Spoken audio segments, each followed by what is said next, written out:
Performance management series की first video में आपका तहे दिल से बहुत बहुत स्वागत करता हूँ। इससे पहले भी हमने बहुत सारी वीडियोस बनाई थी परफॉर्मेंस मैनेजमेंट के ऊपर, जैसे कि परफॉर्मेंस अप्रेजल, पोटेंशियल अप्रेजल। तो उन सब का लिंक मैं डिस्क्रिप्शन में दे दूंगा, आप जाके देख सकते हैं। इस पूरी वीडियो में हम डिस्कस करेंगे क्या होता है इंट्रोडक्शन परफॉर्मेंस मैनेजमेंट का। नमस्कार दोस्तों, मेरा नाम है सोनू सिंह और आप देख रहे हैं सोनू सिंह पीपीटी वाले। आज की इस वीडियो में हम डिस्कस करने वाले हैं परफॉर्मेंस मैनेजमेंट का concept, significance, objectives, pre requisites क्या होते हैं इसके, और क्या कैरेक्टरिस्टिक्स होते हैं इफेक्टिव परफॉर्मेंस मैनेजमेंट सिस्टम के। ठीक है, तो ये पूरी इंट्रोडक्शन वीडियो है, आपको मस्त एकदम क्लियर हो जाएगा क्या होता है परफॉर्मेंस मैनेजमेंट। तो स्टार्ट करते हैं अपनी वीडियो के साथ, एक एग्जाम्पल के साथ स्टार्ट करते हैं। जैसे मान लो एक कंपनी में परफॉर्मेंस मैनेजमेंट हो रहा है, तो आपको कैसे पता चलेगा परफॉर्मेंस मैनेजमेंट हो रहा है? दो चीज़ों से आपको क्लियर हो जाएगा। सबसे पहला है ऑब्जेक्टिव्स एंड सेकंड है सिग्निफिकेंस। ऑब्जेक्टिव्स का मतलब कि कर क्यों रहे हैं, क्या उद्देश्य है परफॉर्मेंस मैनेजमेंट करने का। मान लो एक कंपनी में परफॉर्मेंस मैनेजमेंट हो रहा है, तो वो कंपनी किन किन चीज़ों पे ध्यान रखेगी कि क्या क्या चीज़ें हम अचीव करेंगे परफॉर्मेंस मैनेजमेंट करने के दौरान, और इसका फ़ायदा क्या है, कंपनी को क्या बेनिफिट होगा इसका। ठीक है, सबसे पहला इसका ऑब्जेक्टिव होता है setting clear and measurable goals. जैसे कि मान लो आपकी कोई सेल्स वाली कंपनी है, तो आपको क्लियर गोल्स बताए जाएंगे कि भाई नेक्स्ट क्वार्टर तक आपको 20% सेल इंक्रीज करनी ही करनी है। ठीक है, तो स्टार्टिंग में परफॉर्मेंस मैनेजमेंट की एकदम स्टार्टिंग में यही ऑब्जेक्टिव होता है कि सबसे पहले आपको गोल्स बता दिए जाते हैं या ऑब्जेक्टिव्स बता दिए जाते हैं कि आपको किस बेसिस पे जज किया जाएगा। सेकेंड होता है providing ongoing feedback and support. अब ऑनगोइंग आप फीडबैक देते रहोगे, सपोर्ट प्रोवाइड करते रहोगे अगर एम्प्लॉयज़ को ज़रूरत है सपोर्ट की, तो क्या होगा, उससे एम्प्लॉयज़ को ईजी रहेगा टारगेट को अचीव करना, या टारगेट से भी ऐसे एक्सीड करना अपने आप को। ठीक है, ओवर अचीव करना टारगेट को। तो वहाँ के लिए भी ज़रूरी होता है परफॉर्मेंस मैनेजमेंट। थर्ड ऑब्जेक्टिव इसका हो सकता है identifying training needs and development opportunities. Obviously अब परफॉर्मेंस मैनेजमेंट करके मान लो किसी में स्किल्स की कमी है, तो उसको स्किल्स को इम्प्रूव कर सकते हो, कम्युनिकेशन इंप्रूव कर सकते हो, जो भी मतलब बेसिकली डेवलपमेंट अपॉर्चुनिटीज़ ही है ना सारी, तो वो आपको पता चल जाती है कि किसी को किसी ट्रेनिंग की ज़रूरत है या किसी डेवलपमेंट अपॉर्चुनिटीज़ की ज़रूरत है, तो आप वो परफॉर्मेंस मैनेजमेंट के जरिए ईजिली पता लगा सकते हो। ठीक है, तो ये तो थे कुछ ऑब्जेक्टिव्स। अभी टेंशन मत लो, हम इसका ऐसे मीनिंग पढ़ेंगे, डिस्कस करेंगे अभी पूरी वीडियो में। तो ये मैंने इसी एग्जाम्पल के लिए आपको समझाया था। सिग्निफिकेंस में क्या हो सकता है, सबसे पहला है इम्प्रूव्ड प्रोडक्टिविटी। ऑब्वियसली अगर आप परफॉर्मेंस मैनेजमेंट करते हो तो एम्प्लॉयज़ को पता रहेगा कि क्या उनसे चाहा जा रहा है। किसी अगर रोल में जाते हो आप कंपनी में, तो आपको ये तो पता रहना चाहिए ना कि आपकी जो मैनेजमेंट है या जो आपका मैनेजर है आपसे चाह क्या रहा है। ठीक है, तो आपको वहाँ पे प्रोडक्टिविटी इंक्रीज करने में, अपने एफर्ट्स को सही जगह पे यूज़ करने में सहायता मिल जाती है। सेकेंड होता है इन्हेंस्ड क्वालिटी ऑफ वर्क। अब आपको रेगुलर फीडबैक मिल रहे हैं, मान लो आपको अच्छी अच्छी अपॉर्चुनिटीज़ मिल रही हैं, तो आपका काम भी तो टाइम टू टाइम अच्छा होता जाएगा, बेटर होता जाएगा। ठीक है, आप अपनी गलतियों से सीखोगे, मैनेजमेंट आपको सपोर्ट करेगा, फीडबैक प्रोवाइड करेगा, तो आपका क्वालिटी ऑफ वर्क अपने आप इन्हेंस होगा। थर्ड होता है इंक्रीज्ड एम्प्लॉय एंगेजमेंट। अगर एक बार आपको मान लो किसी रोल में हो, आपको पता चल गया कि आप जो भी कर रहे हो कैसे वो ऑर्गेनाइजेशन को हेल्प कर रहा है उसके ऑब्जेक्टिव अचीव करने में, तो आप भी एक ऐसे कनेक्शन फील करोगे वहाँ पे, और एंगेज रहोगे और मोटिवेटेड रहोगे अपने काम के लिए। नेक्स्ट होता है बेटर डिसीजन मेकिंग। अब आपका मैनेजर अगर आपसे कोई परफॉर्मेंस मैनेजमेंट कर रहा है, मान लो आपका मैनेजर ही नहीं कर सकता, एचआर वगैरह भी कर सकते हैं, तो उनको पता रहेगा आपके बारे में सब कुछ कि आप कितना काम कर रहे हो, क्या आपको गोल्स दिए गए थे, कितने आपने अचीव किए हैं। तो आपके डिसीजंस वो ले पाएगा आपसे रिलेटेड, जैसे कि प्रमोशन करना है, आपका बोनस देना है, या और भी कोई एचआर मैटर जैसे ट्रेनिंग नीड्स वगैरह, वो डिसीजन मेकिंग में हेल्प करता है मैनेजर्स के लिए। लास्ट इसका होता है स्ट्रेटेजिक अलाइनमेंट। अभी यहाँ पे कंपनी क्या कर रही है, परफॉर्मेंस मैनेजमेंट के जरिए सारे एम्प्लॉयज़ को बिठा के भाई बता दे रही है कि भाई आपसे है ना ये एक्सपेक्ट किया जाएगा, आपका जो स्कोर कार्ड बनेगा ना आगे जाके वो इन चीज़ों पे बनेगा, तो इन चीज़ों पे आपको फोकस करना है। तो कंपनी क्या कर रही है, कौन सी चीज़ें बता रही है, वो सारी चीज़ें बता रही है, वो सारे टास्क बता रही है जिससे कंपनी का गोल अचीव होगा, जिससे कंपनी को सहायता मिलेगी। ठीक है, तो स्ट्रेटेजिक अलाइनमेंट यहाँ पे होता है, कंपनी की स्ट्रैटेजी के साथ आपको अलाइन किया जाता है, आपको वैसे ही टास्क दिए जाते हैं। ठीक है, तो ये तो था एग्जाम्पल। आइए अब कॉन्सेप्ट पढ़ लेते हैं परफॉर्मेंस मैनेजमेंट का। लिखने वाली टर्म में क्या होता है, बहुत इजीली एक मीनिंग में पढ़ूंगा यहाँ पे, जो कि आप एग्जाम में लिख सकते हैं। Performance management is a strategic approach to ensure that goals are consistently met in an effective and efficient manner. जो कि हम पढ़ते हुए आ रहे हैं कि परफॉर्मेंस मैनेजमेंट एक स्ट्रैटेजिक अप्रोच होता है, कंपनी की स्ट्रैटेजी के साथ अलाइन करने का अप्रोच होता है, जो मेक श्योर करता है कि जो भी आपके गोल्स हैं वो कंसिस्टेंटली मीट हो रहे हैं इफेक्टिव और एफिशिएंट मैनर में।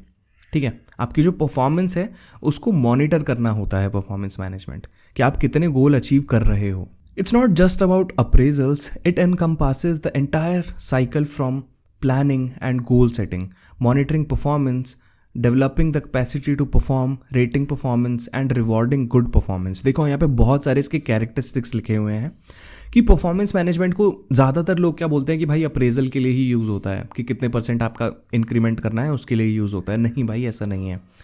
या ये पूरी एक साइकिल होती है, आपको प्लानिंग से लेकर के आपको कैसे उस रोल में कंफर्ट किया जाए, गोल्स आपके सेट किए जाएँ, आपकी परफॉर्मेंस को टाइम टू टाइम मॉनिटर किया जाए।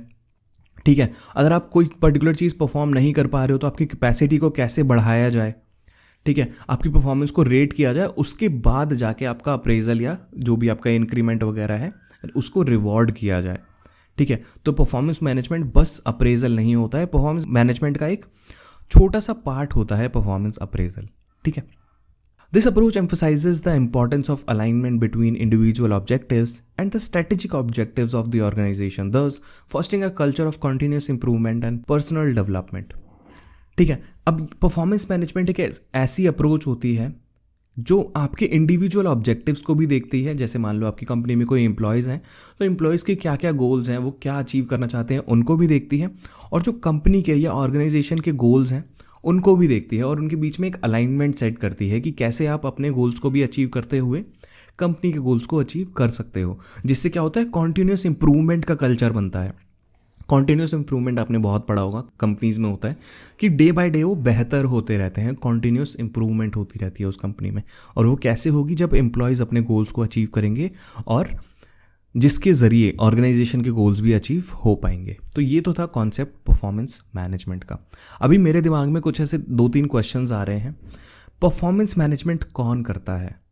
ये सारी चीज़ें जो भी हमने बताई कि एम्प्लॉयज़ की गोल सेटिंग करना, मॉनिटर करना, फीडबैक देना, इंक्रीमेंट करना, कौन कर रहा है ये? भाई ये आपका मैनेजर कर सकता है, सुपरवाइज़र कर सकता है, या ह्यूमन रिसोर्स डिपार्टमेंट का कोई एक बंदा आएगा, HR का कोई बंदा, वो बोलेगा कि हाँ भाई मैं आपका परफॉर्मेंस मैनेजमेंट कर रहा हूँ। या एम्प्लॉयज़ खुद भी तो कर सकते हैं। जैसे कि मान लो आप किसी कंपनी में काम कर रहे हो तो अपना परफॉर्मेंस मैनेजमेंट आप खुद भी कर सकते हो, अपने लिए आप गोल सेट कर सकते हो, अपने आप को आप फीडबैक प्रोवाइड कर सकते हो, अपने आप से आप सोच सकते हो कि मैं कितना अच्छा कर रहा हूँ। या कोई भी आपकी कंपनी की कोई सीनियर लीडरशिप होगी मान लो, तो वो भी कर सकती है। ठीक है, सेकेंड क्वेश्चन आता है, is it bad for non performing employees? अब परफॉर्मेंस मैनेजमेंट के जरिए हमने देख लिया कि भाई एम्प्लॉयज़ को देखा जाता है कि कितना अचीव कर रहे हैं वो गोल, और उसके हिसाब से उनको रिवॉर्ड दिया जाता है। तो नॉन परफॉर्मिंग एम्प्लॉयज़ भी तो होते हैं किसी कंपनी में, तो उनके लिए क्या बुरी चीज़ है क्या परफॉर्मेंस मैनेजमेंट?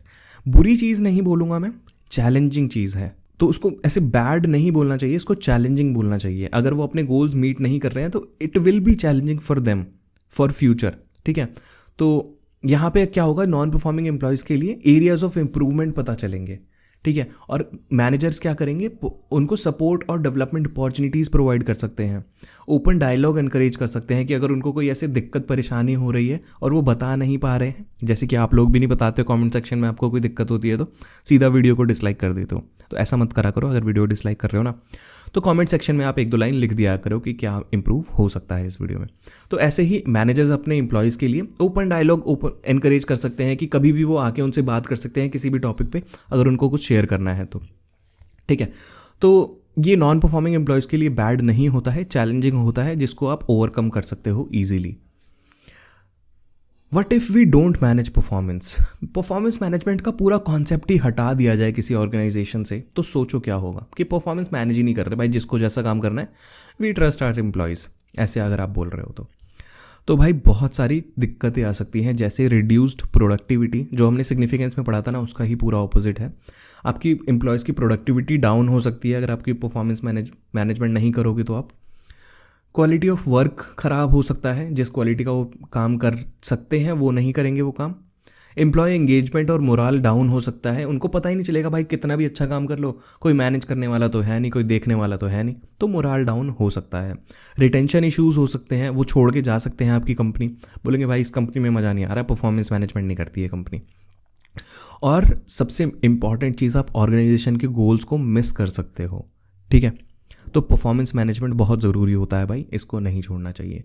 अभी आते हैं अपने सब टॉपिक पे, जो कि है objectives of performance management. Even तो हमने एग्जाम्पल में कवर कर लिया था स्टार्टिंग में, लेकिन थोड़ा सा डिटेल में पढ़ते हैं। सबसे पहला ऑब्जेक्टिव होता है defining the organisations goal and objectives. यहाँ पे परफॉर्मेंस मैनेजमेंट का ऑब्जेक्टिव यही है कि आप अपने एम्प्लॉयज़ के लिए और ऑर्गेनाइजेशन के लिए गोल्स डिसाइड करो और ऑब्जेक्टिव्स डिसाइड करो कि आपको करना क्या है, ठीक है। उसी के बेसिस पे आप उसको एक बेस मान सकते हो, उसके बेसिस पे आप परफॉर्मेंस को असेस कर सकते हो। मतलब बेसिकली आपने पहले ही एक डेस्टिनेशन सेट कर ली कि आपको अचीव क्या करना है।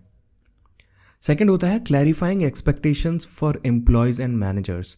अब एक्सपेक्टेशन क्लियर करना कि आपसे एक्सपेक्ट क्या किया जा रहा है।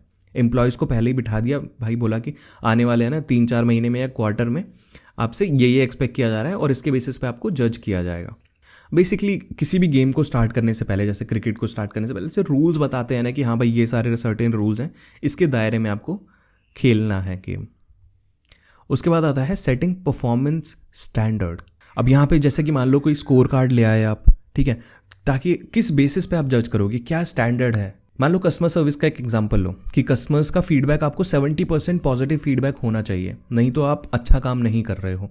तो वो 70% क्या है, परफॉर्मेंस स्टैंडर्ड है, ठीक है। मान लो आपको रूट कॉज एनालिसिस करना है किसी भी कंपनी में, तो महीने के आपको 2 रूट कॉज एनालिसिस या RCS तो लेके आने ही आने हैं, या 2 प्रोसेस इंप्रूवमेंट करनी ही करनी है। तो आपने स्टैंडर्ड सेट कर दिया, इसलिए परफॉर्मेंस मैनेजमेंट भी ज़रूरी होता है। Facilitating workers training and development of new job skills. अब ट्रेनिंग एंड डेवलपमेंट नीड्स जैसे कि हमने स्टार्टिंग में देखा था, वो आपको पता चल जाती हैं परफॉर्मेंस मैनेजमेंट करके। फिफ्थ होता है identifying barriers to achieving organisation goals. अब परफॉर्मेंस मैनेजमेंट आपको ये भी करने में हेल्प करता है, या इसका ये भी उद्देश्य होता है कि अगर ऑर्गेनाइजेशन के गोल मीट नहीं हो रहे हैं तो सबकी परफॉर्मेंस देखोगे आप, इंडिविजुअल परफॉर्मेंस, कि क्या क्या दिक्कतें आ रही हैं जो भी गोल्स हैं उनको अचीव करने में, उसको आप बाद में उस पर काम कर सकते हो बेसिकली। सिक्स्थ होता है creating an administrative framework for decision making. जैसे कि स्टार्टिंग में भी बताया था कि आपको ये सारी चीज़ें बता दी गई हैं, ये आपके स्टैंडर्ड्स रहेंगे, तो आपको डिसीजन मेकिंग करने में आपको हेल्प मिल जाएगी। सेवंथ होता है boosting employee performance through an effective reward mechanism.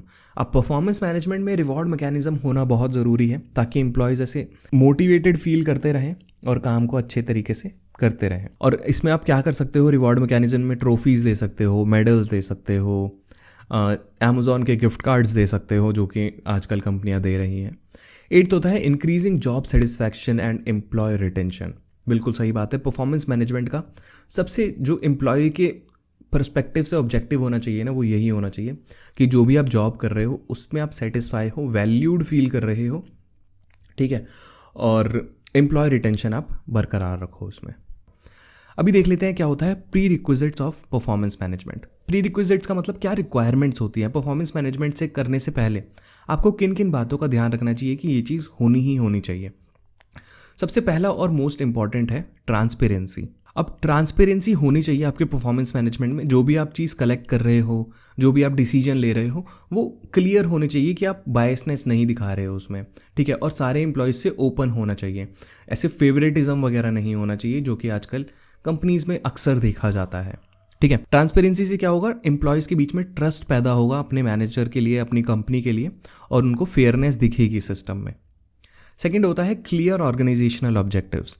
सही बात है, ऑर्गेनाइजेशनल ऑब्जेक्टिव्स जो आप डिसाइड करोगे परफॉर्मेंस मैनेजमेंट में, वो एकदम क्लियर होने चाहिए और इजी टू अंडरस्टैंड होने चाहिए, ताकि एम्प्लॉयज़ उस पर काम कर सके, अपने एफर्ट्स उस पर लगा सकें। थर्ड होता है परफॉर्मेंस मैनेजमेंट कल्चर। अब किसी भी कंपनी में ऐसा नहीं होना चाहिए कि परफॉर्मेंस मैनेजमेंट आपने कर दिया और ऐसे मन से नहीं किया, कल्चर होना चाहिए उसका, ठीक है, एकदम मन लगा के सब काम करें, वो आपको इंश्योर करना पड़ेगा परफॉर्मेंस मैनेजमेंट करने से पहले। फोर्थ होता है मैनेजमेंट सपोर्ट। अब बिना मैनेजमेंट सपोर्ट के बहुत सारे एम्प्लॉयज़ नहीं कर पाते हैं कुछ। जो मैनेजर्स हैं उनका कमिटमेंट होना चाहिए परफॉर्मेंस मैनेजमेंट प्रोसेस के लिए, ठीक है, अपना सपोर्ट दें, वो रिसोर्सेज दें, टाइम दें, ताकि ये इंश्योर कर सकें वो लोग कि जो परफॉर्मेंस मैनेजमेंट है वो सही से इम्प्लीमेंट हो रहा है और सक्सेस की तरफ जा रहा है।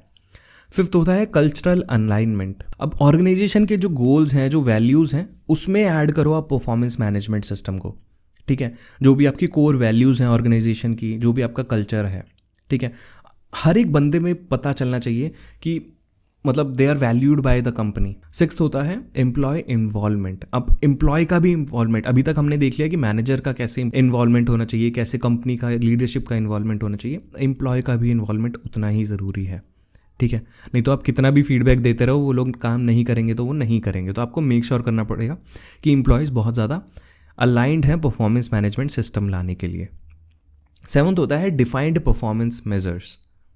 अब परफॉर्मेंस मेजर्स होते हैं, एक टेक्निक होती है, स्मार्ट टेक्निक बोलते हैं जिसे, specific, measurable, achievable, relevant and time bound. आपने बहुत बार पढ़ी होगी।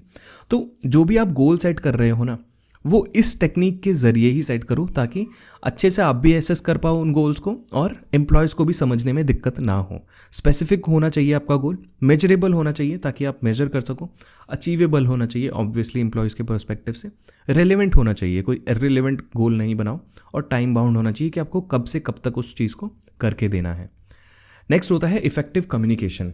अब कम्युनिकेशन आपको पता ही है हर जगह इंपॉर्टेंट होता है, ठीक है। आपको एम्प्लॉय से बात करनी है या कोई मिसअंडरस्टैंडिंग होगी उसको क्लियर करना है, ठीक है। तो कम्युनिकेशन वहाँ पे बहुत ज़्यादा ज़रूरी होना चाहिए। ये प्री रिक्विजिट आप किसी में भी लिख सकते हो, इफेक्टिव कम्युनिकेशन। नाइन्थ होता है रिकॉग्निशन एंड रिवॉर्ड सिस्टम। आपको परफॉर्मेंस मैनेजमेंट लाने से पहले आपको ये डिसाइड करना पड़ेगा कि किस तरीके से आप अपने एम्प्लॉयज़ को मोटिवेट करोगे और कैसे उनका पॉजिटिव बिहेवियर अप्रिशिएट करोगे बेसिकली, ठीक है। और जो भी हाई परफॉर्मर्स होंगे उनको कैसे आप रिकॉग्निशन प्रोवाइड करोगे, ठीक है। तो ये सारे थे प्री रिक्विजिट्स। नेक्स्ट हमारा टॉपिक आता है characteristics of effective performance management system. अभी आपको मान लो परफॉर्मेंस मैनेजमेंट सिस्टम लेके आना है, तो कैसे आप मेक श्योर करोगे कि वो इफेक्टिव है, ठीक है, आपके ऑर्गेनाइजेशन में। जो आपने पॉइंट्स पढ़े हैं ना कहीं वही सारे पॉइंट्स रिपीट होने वाले हैं, तो आपको समझने में आसानी हो जाएगी। सबसे पहला है अलाइनमेंट विद ऑर्गेनाइजेशनल गोल्स। जो भी आपका परफॉर्मेंस मैनेजमेंट सिस्टम है आपके ऑर्गेनाइजेशनल गोल को रिफ्लेक्ट करना चाहिए ताकि एम्प्लॉयज़ की जो भी परफॉर्मेंस है वो आपके ब्रॉडर बिजनेस गोल को रिफ्लेक्ट करें। सेकंड होता है क्लियर एक्सपेक्टेशन एंड ऑब्जेक्टिव्स। अब एम्प्लॉयज़ को क्लियर अंडरस्टैंडिंग होनी चाहिए कि उनसे एक्सपेक्ट क्या किया जा रहा है, ठीक है। आप इसको कैसे कर सकते हो, परफॉर्मेंस स्टैंडर्ड्स बना सकते हो, ऑब्जेक्टिव्स बना सकते हो जो कि वेल डिफाइंड हो। थर्ड होता है ऑनगोइंग फीडबैक एंड कम्युनिकेशन। आपको कंस्ट्रक्टिव फीडबैक वगैरह देना पड़ेगा और रेगुलर बेसिस पे देना पड़ेगा अपने एम्प्लॉयज़ को, ठीक है। ऐसे पॉजिटिव कम्युनिकेशन होना चाहिए, कॉन्टीन्यूस कम्युनिकेशन होना चाहिए मैनेजर और एम्प्लॉय के बीच में। और ऐसा नहीं होता जैसे किसी कंपनी में होता है ना कि एक साल बाद ही करते हैं कम्युनिकेशन, वैसा नहीं होना चाहिए। ऐसे ऑनगोइंग होना चाहिए, हर वीक कर लो, हर मंथ कर लो। जैसे मेरी कंपनी में क्या होता है, हर मंथ क्या होता है, 1-on-1 होता है मेरी मैनेजर के साथ, तो 1-on-1 में हम सारी चीज़ें डिस्कस कर लेते हैं। फोर्थ होता है कंप्रीहेंसिव एंड फेयर होना चाहिए आपका परफॉर्मेंस मैनेजमेंट सिस्टम।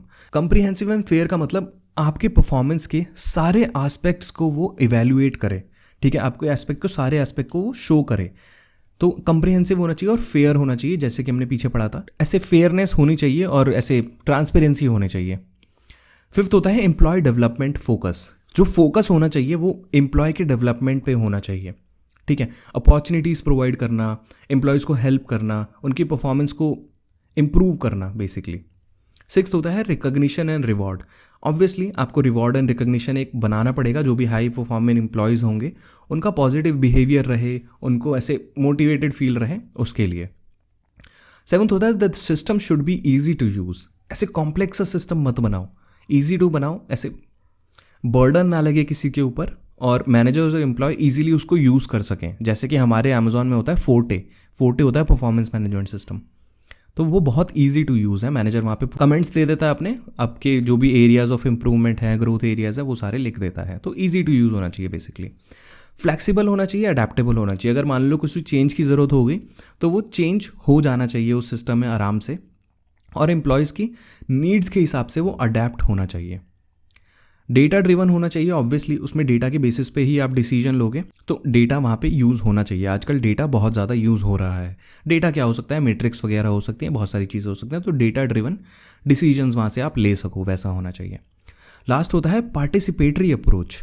एम्प्लॉयज़ का भी वहाँ पे पार्टिसिपेशन होना चाहिए और मैनेजमेंट का भी वहाँ पे पार्टिसिपेशन होना चाहिए, ताकि अपने पर्सनल गोल वो सेट कर सकें, सेल्फ इवेल्युएशन कर सकें, इनपुट्स वगैरह अगर उनको कोई प्रोवाइड करने हैं तो वो कर सकें, ठीक है। तो पार्टिसिपेटरी होना चाहिए। ऐसे बस मैनेजर के साइड से ही नहीं होना चाहिए कि हाँ भाई उसने देख लिया, उसने भेज दिया आपको कुछ, आप पढ़ लो, बस दैट इज़ इट। नहीं, आपकी साइड से भी वहाँ पे कुछ ना कुछ पार्टिसिपेशन ज़रूरी है। तो यही था इस वीडियो में। आई होप आप समझ गए होंगे क्या होता है परफॉर्मेंस मैनेजमेंट। और इस वीडियो में हमने डिस्कस किया क्या होता है इसके concept, significance, pre requisites, objectives और कैरेक्टरिस्टिक्स। तो अगर आपको कोई भी डाउट है नीचे कमेंट सेक्शन में लिखना ना भूलें, और लाइक हो जानी चाहिए वीडियो, प्लीज़ लाइक कर देना। लाइक के बगल में सब्सक्राइब होता है, सब्सक्राइब कर देना अगर नए आए हो इस चैनल पे। नए नहीं आए हो, आपको पहले से इस चैनल के बारे में पता है, तो आप ये वीडियो अपने दोस्तों के साथ शेयर कर सकते हो और उनसे भी बोल सकते हो कि हाँ भाई अच्छा चैनल है, सब्सक्राइब करना बनता है। तो मिलते हैं आपसे नेक्स्ट वीडियो में, तब तक के लिए good bye, take care, have a nice day.